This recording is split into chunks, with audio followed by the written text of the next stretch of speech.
पतली कमरिया मोरे तिरछी नजरिया मोरे इस वीडियो पे काफी रील बन रहे हैं और ये गाना बहुत ही ज्यादा पसंद भी किया जा रहा है। इस गाने पे बहुत सारे लोगों ने रील बनाया है, जैसे अंजना सिंह और उनकी बेटी आम्रपाली दुबे।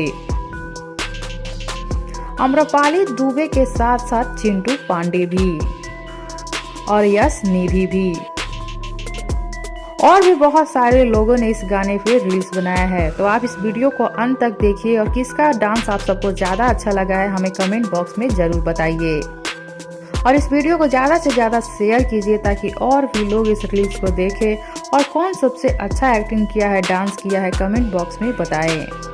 वीडियो पसंद आया हो तो वीडियो को लाइक कर लीजिए, चैनल को सब्सक्राइब कर लीजिए।